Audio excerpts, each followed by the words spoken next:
Perkenalkan, nama saya Delsin Dun, NIM 151181033, semester 5 dari Prodi Pendidikan Kimia akan menjelaskan tentang bagaimana proses nitrasi dan sulfonasi pada senyawa aromatik. Yang pertama, saya akan menjelaskan tentang reaksi nitrasi pada senyawa aromatik. Reaksi di sini saya menggunakan reaksi benzena dengan HNO3 dengan bantuan katalis H2SO4 dalam keadaan panas akan menghasilkan senyawa nitrobenzena. Jadi senyawa yang digunakan di sini adalah senyawa nitrobenzena. Catatan yang harus dipahami terlebih dahulu adalah HNO3 dan H2SO4. Dengan H2SO4 adalah sama-sama memiliki sifat asam kuat, tetapi yang lebih kuat adalah H2SO4. Yang lebih kuat adalah H2SO4. H2SO4 lebih kuat karena dia memiliki 2H+.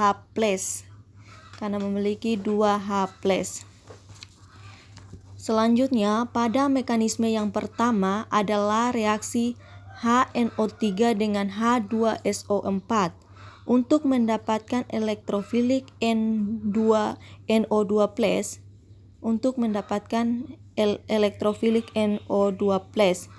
Di mana pada senyawa HNO3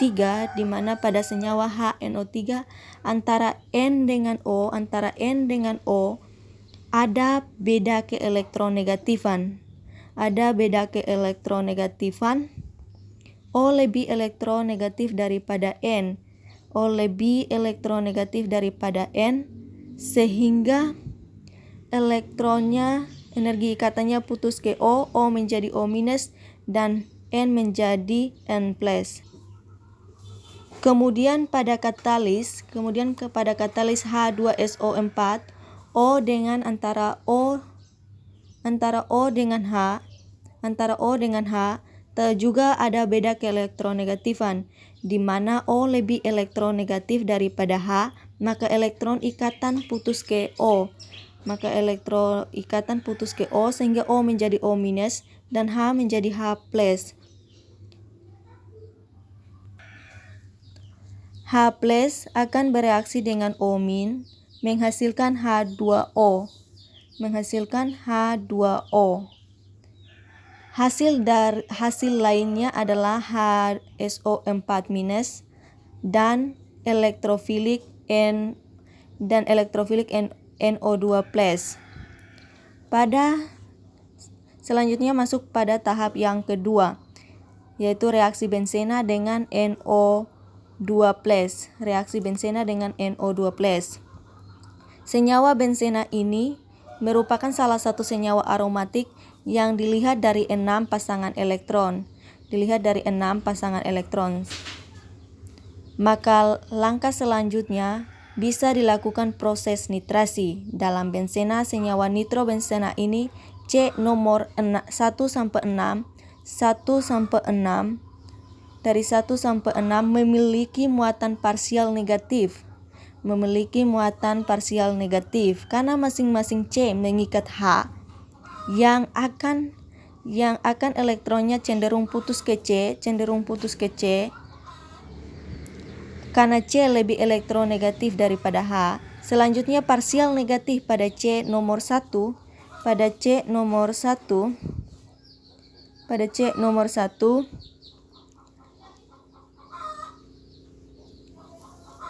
akan berikatan dengan NO2+. C nomor 1 akan berikatan dengan NO2+. Setelah berikatan sementara, itu elektron ikatan antara C dengan N dengan C akan cenderung ke N. Ikatanya akan cenderung ke N. Di N sangat-sangat parsial positif. Atau kekurangan elektron, sangat-sangat parsial positif. Didukung perbedaan keelektronegatifan antara C dengan N, di mana N lebih elektronegatif daripada C, sehingga C nomor 1 menjadi parsial positif. Dilanjut lagi, C parsial positif tadi akan mengganggu elektron ikatan antara C nomor 1, maka C negatif dan akan mengganggu ikatan elektron ikatan antara C nomor 1 dengan C2.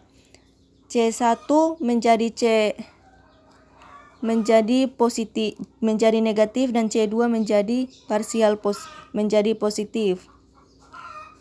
C1 negatif dan C2 positif. C1 negatif ini akan berikatan secara permanen dengan N. C1 positif ini akan berikatan permanen dengan N+. Pada langkah yang ketiga, masuk dalam proses resonansi. Langkah yang ketiga yaitu proses resonansi. C2 tadi yang positif akan cenderung menarik elektron dari C3. Sehingga elektron C2 dan C3 cenderung ke C2. Elektronnya cenderung ke C2. Maka C2 parsial negatif. C2 menjadi parsial negatif.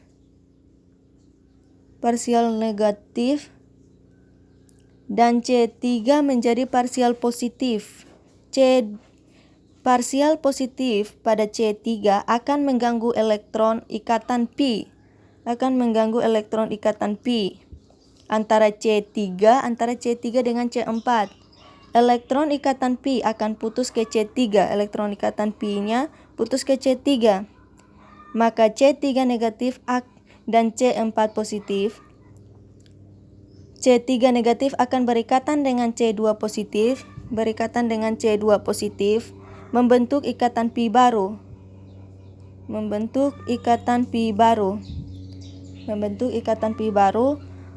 Lanjut lagi pada C nomor 4 tadi.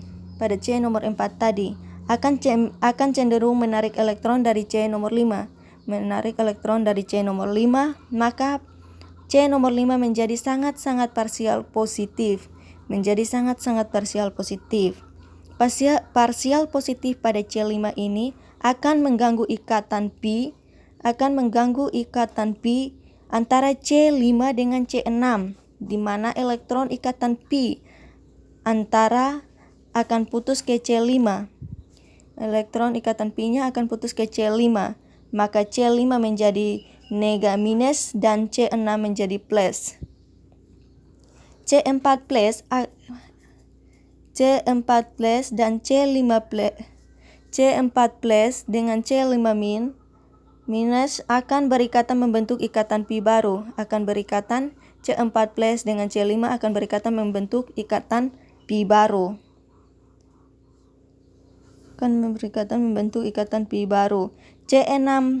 C6 positif akan cenderung menarik elektron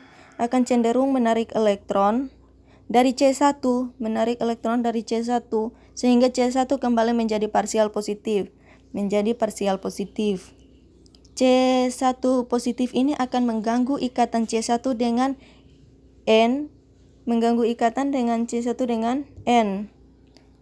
NO2,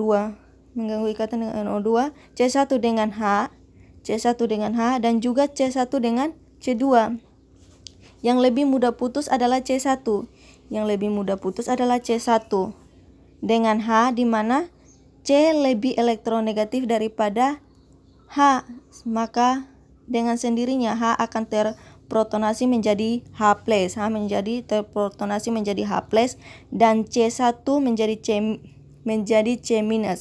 C- akan berikatan dengan C6.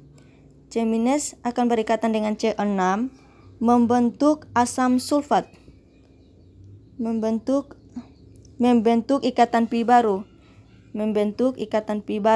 C1 berikatan dengan C6 membentuk ikatan pi baru. Dan H+ tadi akan berikatan dengan HSO4-, berikatan dengan H4-. H+ akan berikatan dengan HSO4-, membentuk kembali H2SO4. asam sulfat. Dan hasil samping lainnya adalah H2O serta produk utamanya adalah nitrobenzena.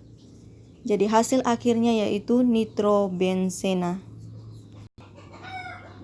Selanjutnya saya akan menjelaskan tentang reaksi sulfonasi pada senyawa aromatik. Di sini menggunakan 8 amina kurmalin. Pada mekanisme yang pertama, ada 2 molekul H2SO4. Ada 2 molekul H2SO4. Jadi salah satu bertindak sebagai basa dan salah satunya bertindak sebagai asam. Pada senyawa H2SO4 yang bertindak sebagai basa, H2SO4 yang bertindak sebagai basa pada senyawa H2SO4 yang bertindak sebagai basa itu pada ikatan antara S dengan O, terdapat perbedaan keelektronegatifan di mana O lebih elektronegatif daripada S yang menyebabkan O menjadi O-, dan S menjadi S+, dan ikatannya putus ke O. Kemudian pada senyawa H2SO4 yang bertindak sebagai asam, pada ikatan antara O dengan H, ikatannya putus ke O, didukung dengan perbedaan keelektronegatifan di mana O lebih elektronegatif daripada H, sehingga O menjadi O- dan H menjadi H+. Energi ikatannya putus ke O. Kemudian pada H+ berikatan dengan atom O membentuk, kemudian O- berikatan dengan H+ membentuk ikatan kemudian H+ berikatan dengan atom O membentuk ikatan ikatan hidrogen. O- berikatan dengan H+ membentuk ikatan hidrogen yang menghasilkan H2SO4, H3O+, dan H3 dengan SO3+, menghasilkan SO3+.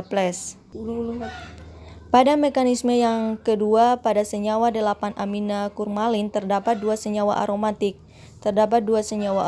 Yang bagian A itu gugus amina NH2, kemudian pada bagian NH2 ada perbedaan keelektronegatifan antara N dengan H. N lebih elektronegatif daripada H sehingga energi ikatannya putus ke N. N menjadi N- dan H menjadi H+. Kemudian pada N juga terdapat satu pasang elektron bebas.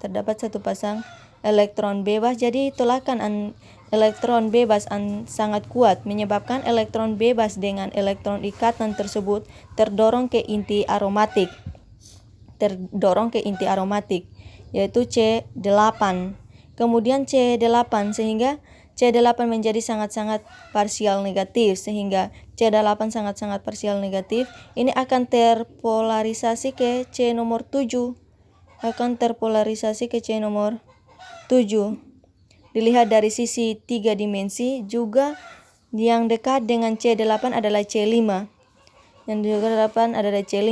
Menjadi parsial negatif. Dalam hal ini NH2 berperan sebagai elektrofilik. Kemudian dilihat dari hambatan luarnya, juga C7 lebih besar karena lebih dekat dengan gugus fungsi. Pada C nomor 9 itu. Hambatan ruangnya sangat besar karena dekat dengan gugus fungsi dan juga berikatan dengan senyawa aromatik. Sedangkan pada C5 itu sangat kecil karena C5 itu sangat jauh dari gugus fungsi sehingga energi mudah menyerang C5. Kemudian pada C5 itu akan berikatan sementara dengan SO3+. C5 akan berikatan sementara dengan SO3+. Akibatnya SO3+ dapat menyebabkan energi ikatan SO3+ dengan C5 tertarik ke SO+. C5 akan tertarik ke sehingga C5 menjadi sangat-sangat parsial positif. Parsial positif pada C5 akan mengganggu ikatan antara C5 dengan C6, sehingga ikatan pi putus ke C5, ikatan pi-nya putus ke C5. Ikatan pi-nya putus ke C5 menyebabkan C5 menjadi minus, dan C6 menjadi plus.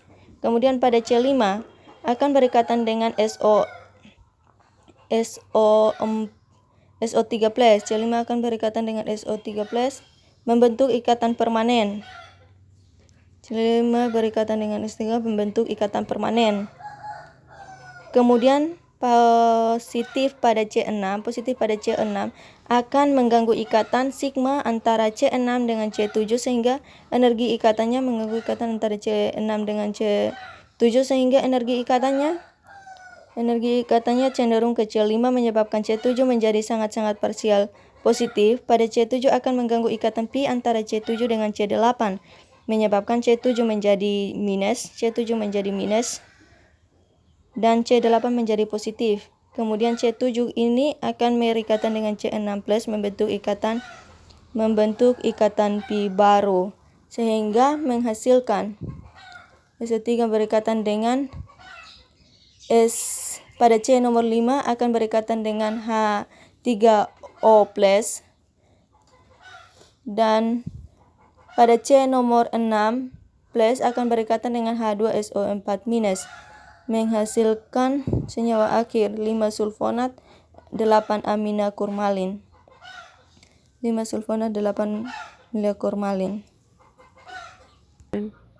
Sekian dari penjelasan saya tentang reaksi nitrasi dan sulfonasi pada senyawa aromatik.